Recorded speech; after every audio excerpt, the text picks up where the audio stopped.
Hello అండి, welcome back to our channel.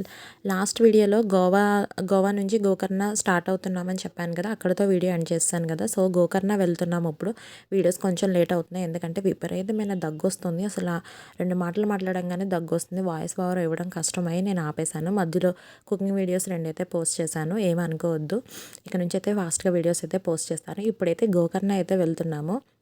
Gokarna వచ్చేసి north Goa to Gokarna 220 kilometres అలా ఉంది. 5 అవర్స్ జర్నీ అన్నమాట. సో మేము 6:30కి అట్లా స్టార్ట్ అయినట్టున్నాం. అక్కడికి రీచ్ అయ్యేప్పటికి 12:30 అట్లా అయిపోయినట్టుంది. 12:30, 1 అలా అయింది. అయితే మీకు ఇక్కడ ఒక విషయం షేర్ చేసుకోవాలి నేను.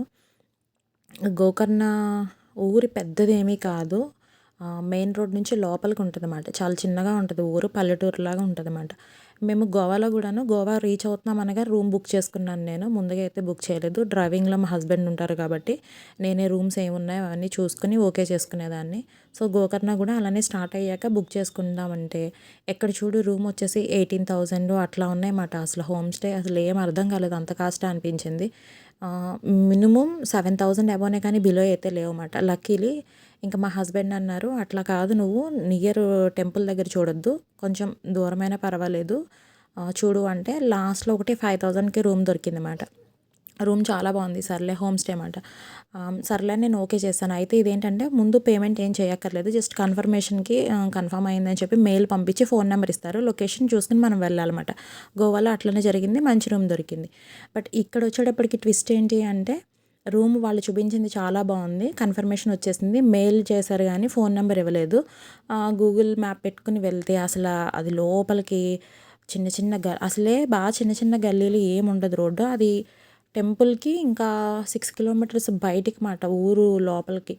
అసలు అక్కడికి అసలు ఎలా వెళ్ళాలో తెలియట్లేదు, ఎక్కడో తెలియట్లేదు, ఏంటి అసలు పొలాల మధ్యన వెళ్తున్నాం అనిపించింది. తీరా వాళ్ళని విని అడగ చూపించింది ఏంటి అంటే చిన్న గుడిసె మాట. అది చూసి షాక్ అయిపోయాం. నిజంగా మనీ కట్టింది అయితే ఏడవాలి. అసలు ఏం అర్థం కాలే ఏంటి అని అక్కడ నుంచి తేరుకుని బయటకు వచ్చేసాం. బయటకు వచ్చేసి టెంపుల్ దగ్గరికే వెళ్ళిపోదాము అసలు అని చెప్పేసి వెళ్తుంటే ఒక బస్ స్టాండ్ ఉంది.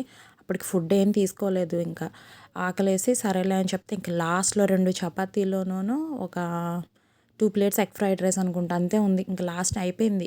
మా తర్వాత ఒక 20 మంది వచ్చారు, వాళ్ళకి ఫుడ్ లేదని చెప్పేసారు అనమాట. వాళ్ళు కూడా మా అలాగే రూమ్స్కి తిరుగుతున్నారు. బట్ దొరకలేదు వాళ్ళకైతే. మేము ఇంకా అక్కడ తినేసి సరేలే ఇలా కాదు నైట్ ఇంకా కార్లోనే పడుకుందాం, బస్ స్టాండ్లో పెట్టేసుకుని బండి అని ఆలోచిస్తున్నాము.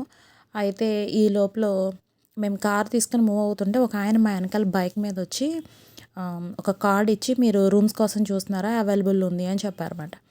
అమ్మ శివయ్య అనుకున్నాము అలా. కానీ మళ్ళీ ఒక డౌట్ ఏంటి అంటే నమ్మొచ్చా నమ్మకూడదా, వెనకాల వచ్చి ఇలా అని చెప్పి ఎక్కడికో తీసుకెళ్తున్నాడు. ఇదిగోండి ఇలా పొలాల లోపల ఉంది మాట అది. అంటే ఊరే అట్లా ఉంటుంది. ఇంకా ఏంటి అని భయం వేస్తే మా హస్బెండ్ అన్న నేను ఉన్నాను కదా, టెన్షన్ పడొద్దు మీరు అన్నారు. ఆ చీకట్లో అయితే ఇలా వచ్చాక రూమ్ చూపించారు. రూమ్ చాలా బాగుంది మాట. మా పక్కన కూడాను ఒకళ్ళు బస్సు వేసుకుని వచ్చారు. వాళ్ళు హైదరాబాద్ నుంచే వచ్చారు. తర్వాత నాకు మార్నింగ్ వాళ్ళతో మాట్లాడాక తెలిసిందన్నమాట. చాలామంది బట్టలు అవే ఆరేసుకున్నారు. ఓకే పర్వాలేదు సేఫే అనుకున్నాను అనమాట. ఆ రూమ్లోకి వెళ్ళిపోయి ఫస్ట్ లాక్ వేసుకుని శుభ్రంగా స్నానాలు అవి చేసి నోరు మూసుకుని పడుకున్నాము.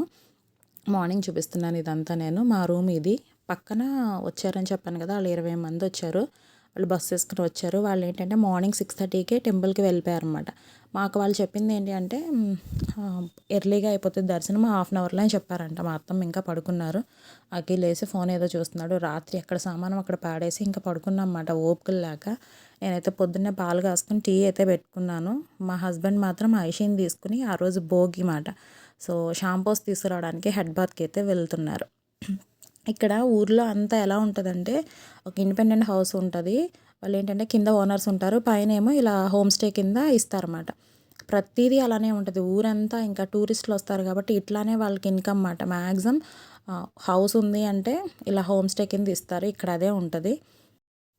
ముందు రోజంతా జర్నీ చేసి నిద్రలేక పీక్కుపోయి ఎట్లా పడితే అట్లా అయిపోయాను. కొంచెం ఆయిల్ పెట్టుకున్నాను. ఇప్పుడు భోగి రోజు కదా, హెడ్ బాత్ చేయాలి కదా, సో వీళ్ళు షాంపూలు తీసుకురావడానికి వెళ్ళారు. ఇక్కడ ఈ లోపల మా పక్క వాళ్ళు వచ్చారు. వాళ్ళు చెప్పింది ఏంటి అంటే చాలామంది జనం ఉన్నారు, 6:30కి వెళ్తే వాళ్ళు 9:30కి వచ్చారంట. అబ్బో అంతమంది జనం ఉండడం ఏంటి అనుకున్నాం. భోగి దట్టు ఆ రోజు పౌర్ణమి ఏదో వచ్చింది. నేను అరుణాచలంలో కూడాను పౌర్ణమి రోజునే దర్శనం చేసుకున్నాను, ఇక్కడ కూడా పౌర్ణమి రోజునే దర్శనం చేసుకున్నాను. చాలామంది క్రౌడ్ ఉన్నారు. మాకు కూడా 2 అవర్స్ పట్టింది దర్శనానికి.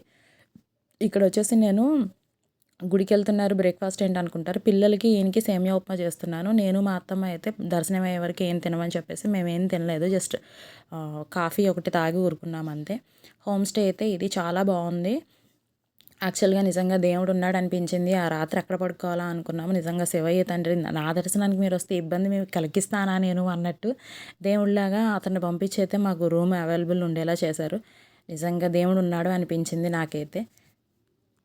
भाई इसमें श्री कृष्णा आईवुड होम स्टे बोल के है मैडम, एक रिव्यू डालो श्री कृष्णा।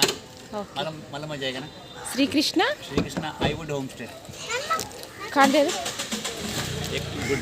నేను కార్ ఎక్కితే వీడియో తీసుకుంటుంటే ఆయన చెప్తున్నారు, ఇలా నాకు యూట్యూబ్ ఛానల్ ఉంది, ఇలా యూట్యూబర్ని అంటే, మేడం ఇలా చెప్పండి అని చెప్తున్నారు. శ్రీకృష్ణ ఐవుడ్ హోమ్ స్టే వాళ్ళది కార్డ్ కూడా ఇచ్చారు. అది ఎక్కడ పాడేశానో ఉంటే కనుక నేను స్క్రీన్ షాట్ లాస్ట్లో పెడతాను వీడియో ఎండింగ్లో. అయితే అక్కడ నుంచి అయితే మేము గుడికి అయితే వచ్చేస్తున్నాము. 6 కిలోమీటర్స్ అంతా ఉంది అక్కడ నుంచి టెంపుల్. సో ఈ టెంపుల్ అందరికీ చాలామందికి తెలిసే ఉంటుంది. తెలియని వాళ్ళ గురించి అయితే చెప్తున్నాను. రావణాసుడు కైలాసం నుంచి స్ఫటిక శివలింగాన్ని, ఆత్మ శివలింగాన్ని తీసుకుని వస్తారు కదా, అయితే శ్రీలంక తీసుకువెళ్ళిపోవడానికి. అయితే సంధ్యా సమయం అయింది అని చెప్పి సంధ్యావందనం కోసం సముద్రపు స్నానానికి వెళ్ళే లోపల ఒక పశువుల కాపరి వినాయకుడి రూపంలో వస్తారు కదా, ఆయన చేతిలో పెడితే కింద పెట్టొద్దు అంటే 3 సార్లు పిలుస్తాను, పలకపోతే పెట్టేస్తాను మూడోసారి అని కింద పెట్టేస్తారు కదా. ఆ పెట్టేసినప్పుడు భూమిలోకి వెళ్ళిపోద్ది కదా శివలింగం. ఆ శివలింగమే ఇది మాట ఇక్కడ ఉంటుంది. సో ఇక్కడ ఫస్ట్ మనం వినాయకుడిని దర్శించుకుంటాము. ఆ వినాయకుడిని అలా కింద పెట్టేశారని కోపం వచ్చి ఆ పశువుల కాపరిని తల మీద కొడతారు కదా రావణాసుడు. సో వినాయకుడికి తల మీద ఇలా కొట్టినట్టు ఇలా ఫ్లాట్గా అక్కడ ఉంటుంది అన్నమాట. ఎంట్రన్స్లో మనం అంటే సపరేట్ ఉంటుంది టెంపుల్. ఫస్ట్ వినాయకుడిని దర్శించుకుంటాం, తర్వాతే మెయిన్ టెంపుల్కి వెళ్తాం. టెంపుల్ నుంచి స్ట్రైట్ వెళ్ళిపోతే ఇంకా మెయిన్ బీచ్ అయితే వస్తుంది అన్నమాట.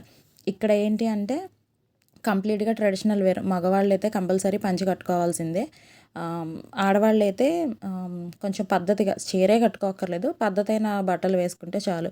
పంజాబీ డ్రెస్సు ఏదైనా సరే కొంచెం వెస్ట్రన్ వేర్ కాకుండా వేసుకుంటే సరిపోతుంది అన్నమాట.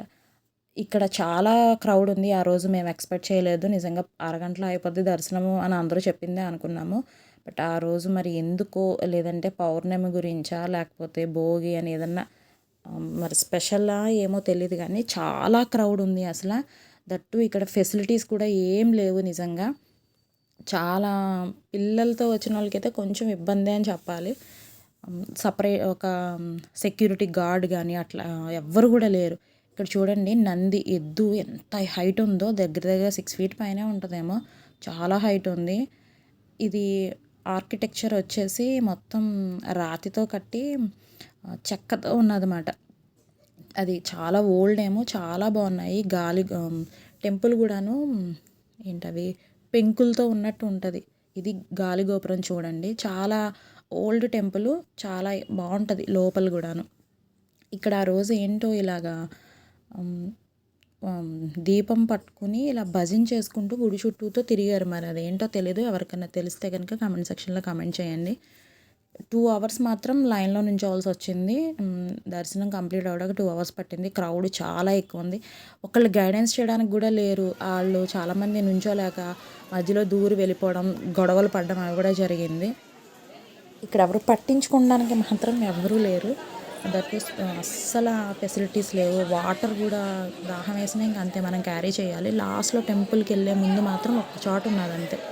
చాలా ఇబ్బంది. మేమైతే అసలు ఏంటయ్యా ఎంత ఇబ్బంది పెట్టేస్తున్నాం అన్న పొజిషన్కి వెళ్ళిపోయాం. చెమటలు, అసలు ఫ్యాన్స్ అవి లేక, ఇంకా లోపలికి వెళ్ళాక ఏసీ ఉంది కానీ స్టార్టింగ్లో ఒక చోట ఫ్యాన్ ఉంది అంతే. చాలా అయితే ఇబ్బంది పడ్డాం. బట్ దేవుడు దయ వల్ల దర్శనం అయితే మంచిగా జరిగింది. లోపలికి ఎంటర్ అయిన తర్వాత కూడా గుడి చుట్టూతో ఒక ప్రదర్శన చేశాకే లోపలికి మాట. మేము ఇంత బాధపడ్డామని చెప్తున్నాను కదా. మా ముందు ఒక ఓల్డ్ వృద్ధ దంపతులు మాట. అసలు వాళ్ళు షష్టి పూర్తి అయిపోయిన దంపతులే.